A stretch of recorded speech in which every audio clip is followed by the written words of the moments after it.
Bonjour à tous, j'espère que vous allez bien. Je suis ravie de vous retrouver avec cette nouvelle vidéo.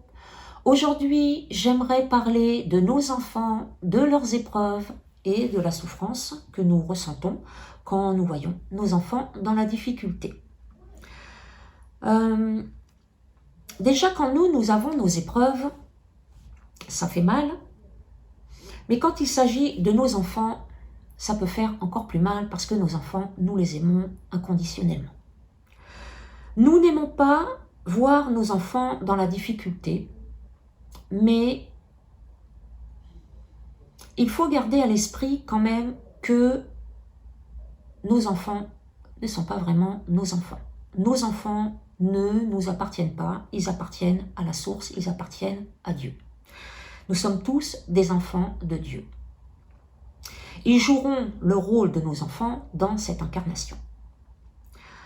Nos enfants sont des âmes comme nous, qui ont fait le choix de s'incarner pour leur évolution et ils ont besoin de leurs épreuves, des épreuves qu'ils ont choisies pour évoluer. Quand vous arrivez à garder cet état d'esprit, de vous rappeler que nos enfants ne sont pas nos enfants, que ce sont des âmes comme nous, on arrive quand même à avoir un certain détachement par rapport à ce qu'ils vivent et ça évite de plonger dans un gouffre et de souffrir énormément en fait parce que nos enfants souffrent également. C'est vrai que c'est un petit peu plus simple quand on a ce regard spirituel. Comme vous le savez, nous établissons un plan de vie avant de nous incarner et donc nous choisissons tout un tas de choses que nous allons vivre, mais il y a quand même des choses qu'on ne choisit pas.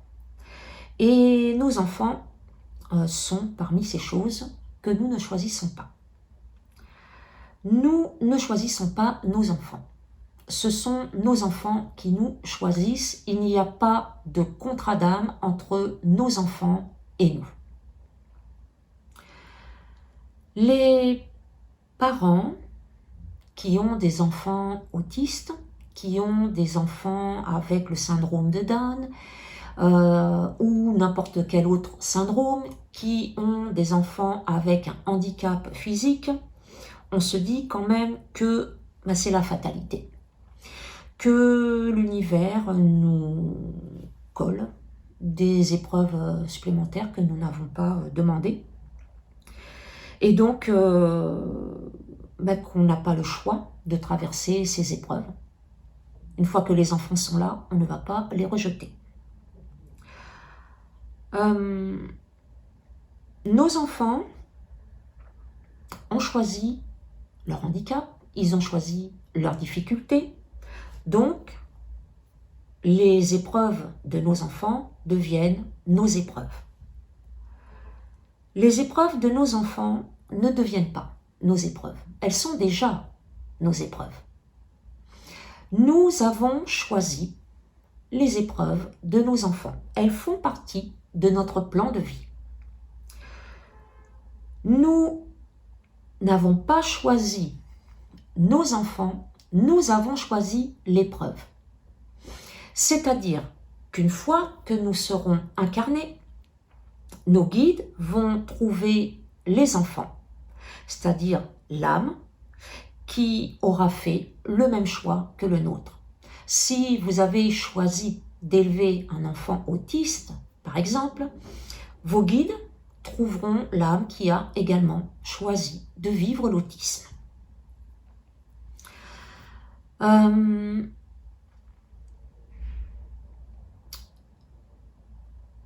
Je ne suis pas toujours d'accord avec tout ce qu'on peut dire en spiritualité. Et notamment quand j'entends dire que nous savons. L'âme sait. L'ego ne sait pas, mais l'âme sait. Et moi, je ne suis pas d'accord avec ça. L'âme sait quand elle est de l'autre côté. De l'autre côté, elle a toutes les connaissances. Mais une fois qu'elle est incarnée, on nous met le voile de l'oubli. Et on ne sait plus pourquoi on est là. On ne sait plus ce qu'on est venu faire, on ne sait plus ce qu'on doit travailler, on ne sait plus, on ne connaît plus nos épreuves.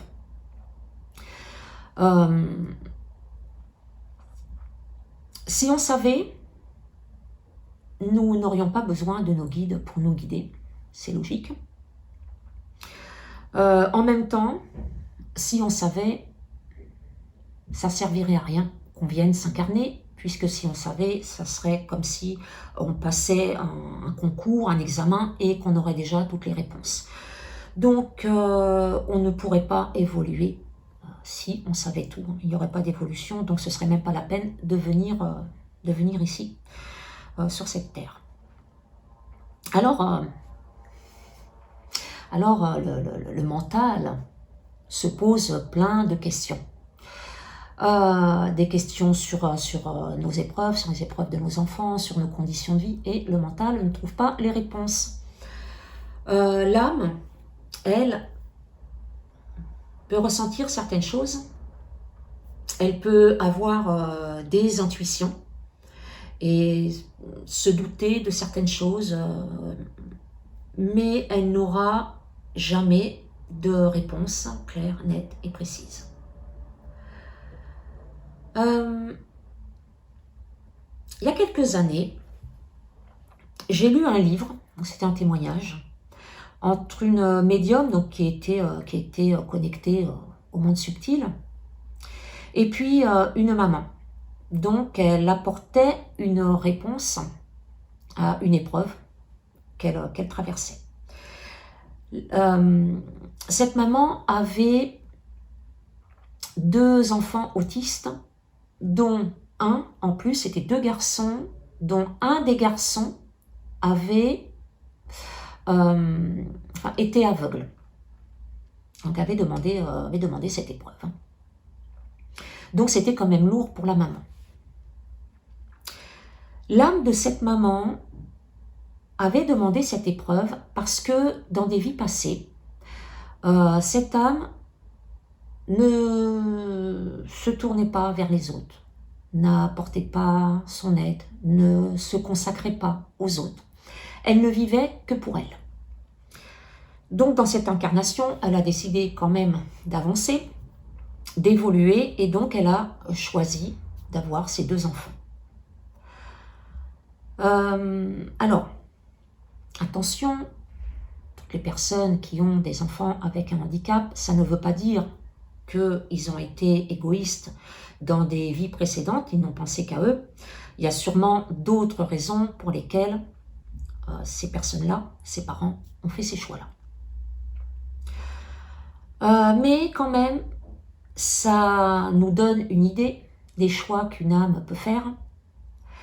Et il est sûr que le mental ne trouvera jamais les réponses parce que nos épreuves ont un lien avec nos vies passées et que le mental ne connaît pas nos vies passées.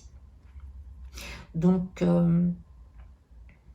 nous n'aurons jamais les réponses en fait. On peut juste avoir quelques intuitions. Les réponses, nous les aurons quand nous repasserons de l'autre côté. Alors, il y a les épreuves qu'on a depuis la naissance de nos enfants, donc avec ces handicaps. Après, au fil du temps, il y a d'autres épreuves qui arrivent et ça peut commencer aussi très jeune. Ça peut être votre enfant qui se fait martyriser par un des parents, votre enfant qui se fait rejeter par un des parents, votre enfant qui va subir l'inceste, et là, quand la maman va l'apprendre, son monde va s'effondrer, la maman ressentira une énorme souffrance. Enfin, voilà, il y a plein de choses comme ça, déjà dès le plus jeune âge, qui nous font souffrir quand nous voyons nos enfants et leurs épreuves. Et puis après, plus tard, il y a aussi d'autres choses qui arrivent, à l'adolescence, à l'âge adulte, la violence conjugale, le fait que votre enfant n'arrive pas lui-même à avoir un enfant, à construire une vie de famille, ça peut être extrêmement souffrant. Ou alors votre enfant qui va vivre l'abandon familial.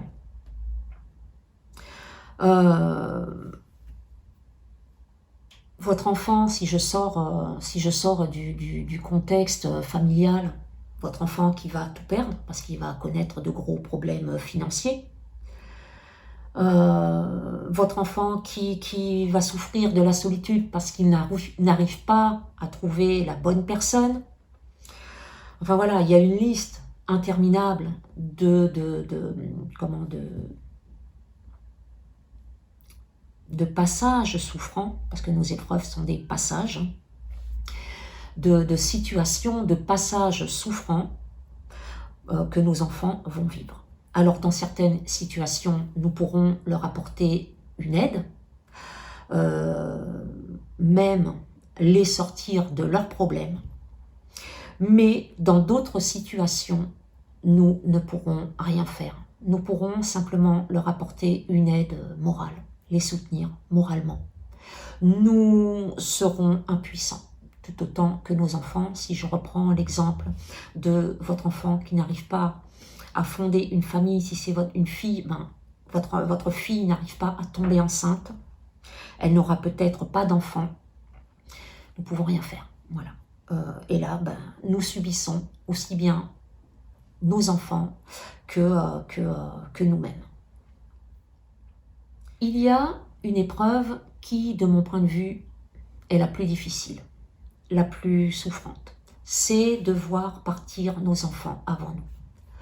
Nous souffrons du départ de nos enfants. Et là, on peut vraiment se dire que, quand même, il y a une injustice, puisque nous ne choisissons pas nos enfants. Et nous souffrons quand ils partent avant nous, et c'est la plus grosse souffrance. Donc, oui, c'est injuste. En réalité, ça ne l'est pas. Nos guides ne nous proposeront jamais une épreuve si derrière cette épreuve, il n'y a pas un enseignement à recevoir. Il n'y a pas de souffrance gratuite, il n'y a pas de souffrance injuste. Si vous vivez cette épreuve-là, c'est parce que vous l'avez demandé. Il y a une raison spirituelle à toutes nos épreuves, que ce soit les nôtres ou celles de nos enfants. En s'efforçant de voir au-delà de nos épreuves, à prendre de la hauteur, comme on dit en spiritualité, il est possible de traverser ces épreuves en ressentant une certaine paix. Il est même possible de trouver la paix après ces épreuves et de guérir beaucoup plus vite en ayant ce regard-là. En n'oubliant pas que tout a une raison d'être. Pour ma part, c'est la seule manière de trouver de l'apaisement et de continuer de faire confiance à la vie. Je sais que c'est difficile de ne pas savoir, mais est-ce que ça ne serait pas encore plus difficile de connaître les raisons de nos épreuves, particulièrement si elles étaient karmiques? Je ne vous dis pas la culpabilité et le mal-être. Non seulement il y a la souffrance des épreuves, mais également la souffrance de ce qu'on a fait subir aux autres dans les incarnations passées. J'aimerais vous dire que dans tout ce que vous vivez, il n'y a que l'amour. Je sais que ça peut être vraiment difficile à le reconnaître, particulièrement quand on est dans l'épreuve. Plus difficile quand on est dans l'épreuve qu'après. Mais il n'y a que l'amour. Dans toutes nos épreuves, il n'y a rien d'autre que l'amour. Et là aussi, en gardant ça à l'esprit, ça permet de continuer d'aimer la vie, de profiter de la vie et ça permet de continuer, d'avancer.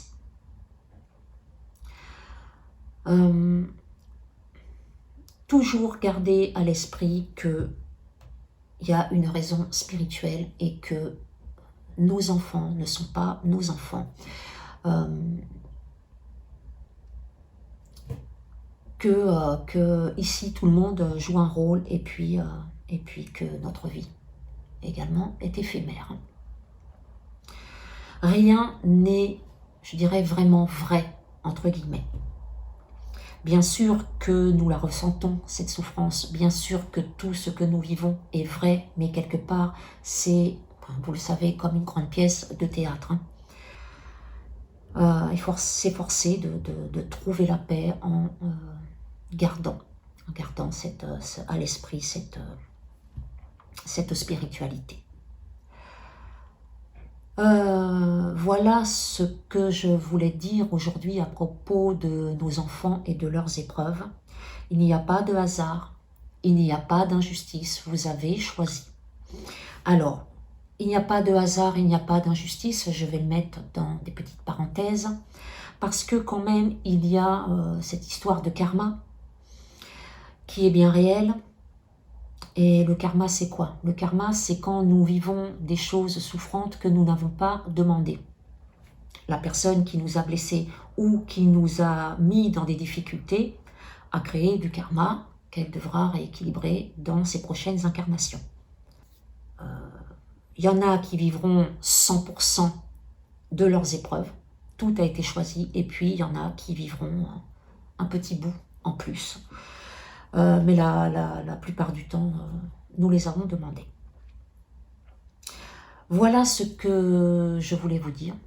Donc, je m'arrête là pour aujourd'hui. Je vous laisse. On se retrouve bientôt avec une autre vidéo. Prenez soin de vous et passez un bon week-end.